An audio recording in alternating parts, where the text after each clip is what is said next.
Comment le lion devient roi? Avant de commencer, si tu es nouveau sur cette chaîne, abonne-toi, aimez la vidéo et partagez. Le lion n'était pas le roi des animaux. Du moins, il ne l'était pas au départ. C'était plutôt Dankélé, un grand buffle noir de la savane qui régnait sur le peuple des bêtes. Le roi Dankélé était un grand tyran, un roi qui gouvernait sans foi ni loi. Que tu aies raison, tu avais peur.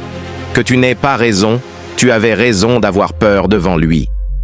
À cette époque, il y avait une seule rivière à laquelle tous les animaux venaient boire, mais personne n'avait le droit de boire avant Dankélé.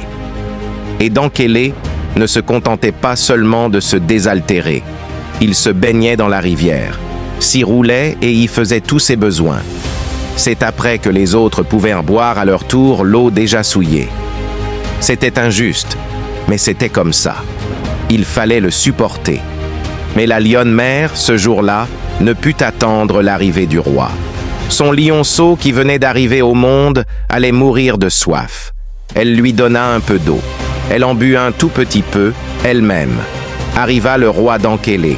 Il était accompagné des membres de sa cour, des griots et des griottes qui chantaient ses louanges. « Ô grand buffle, tu es plus grand que Sunjata, le grand plus grand que Damonzon, le grand plus grand qu'Alexandre le Grand. » Mais le roi Dankélé, quand il fut au bord de la rivière, vit qu'on avait osé boire avant lui, le roi.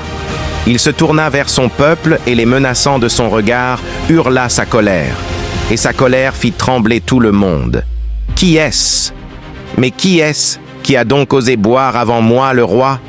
Si vous ne me désignez pas le coupable, vous l'êtes tous. » Les animaux, terrifiés, se regardèrent dans les yeux.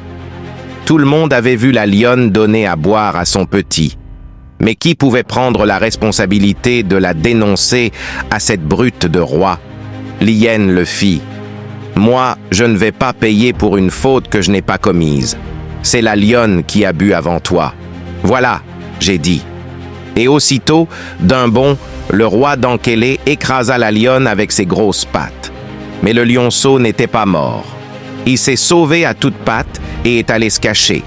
Il a attendu jusqu'à ce qu'il soit devenu grand.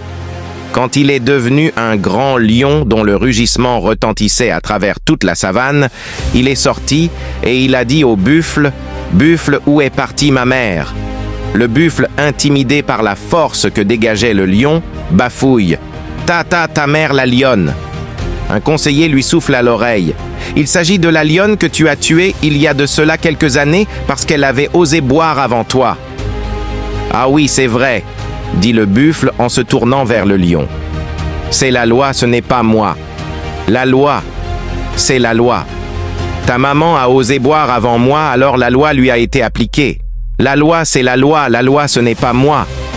La loi ne s'applique qu'aux plus faibles, est une loi injuste. » Et le lion se jette sur le buffle, le terrasse et libère le peuple des animaux. C'est depuis ce jour qu'il est le roi des animaux. C'est aussi depuis ce jour qu'il s'efforce d'être juste et droit.